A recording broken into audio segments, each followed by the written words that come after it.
Thank you, Chairman Calton and members of the committee. I'm here today with Representative Brinks from the 76th District and myself, Tom Cochran, from the 67th District. And we're here to speak to our bills, House Bills 50, 30, 31, and 32, which would require financial institutes to disclose certain information in writing to individuals who are proposing to enter into a joint account at that institution, and specifically to inform them in writing that by doing this, that each member is an owner of that account and the monies that are in that account.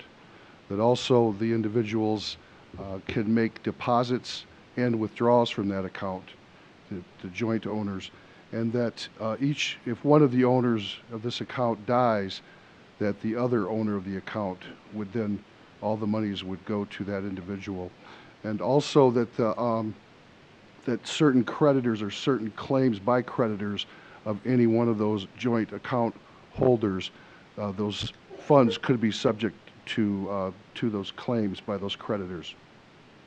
These bills simply are trying to standardize and make transparent the information that these individuals, when they enter into these accounts.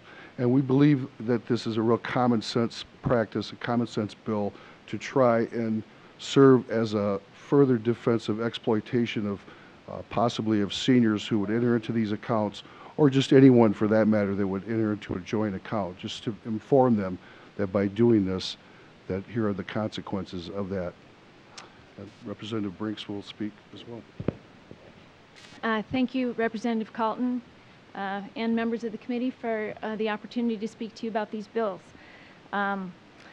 As Representative Cochran mentioned, I'm Winnie Brinks. I'm from the representative from Grand Rapids, and to give you a little bit of background about these bills, they are the result originally of the Elder Abuse Task Force that issued a report in 2006.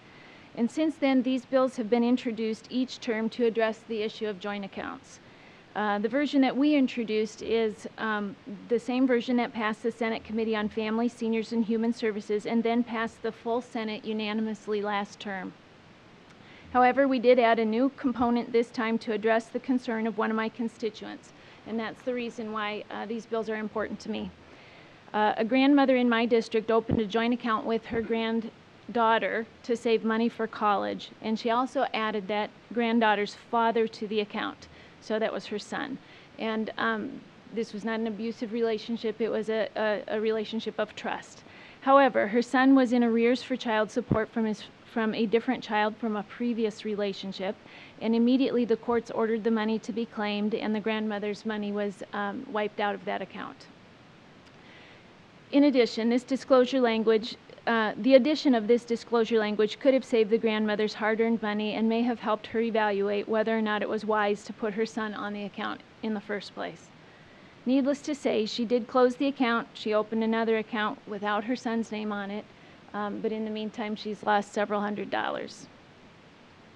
This language simply provides account owners an additional tool to make informed decisions. It does not cost financial institutions anything since there is a phase-in date, and that was at the request of the credit unions and the banks. And the disclosures can be incorporated into currently used documents. So it doesn't require a separate document to be created to serve this purpose. As Representative Cochran mentioned, these bills started out to protect senior citizens against exploitation. But as we have gone around and discussed these bills with various parties, we realize that these bills serve to protect any joint account holder. And to protect their hard-earned money. This is relevant in circumstances where there's debt collection, where there might be liens, judgments, or garnishments, or divorce settlements. It can be relevant in situations where there are cohabiting couples, where there are roommates, or even business partners. So there's a lot of people who could benefit from this legislation. Again, I want to thank the chairman for taking up these bills today, and we'd be happy to answer any questions.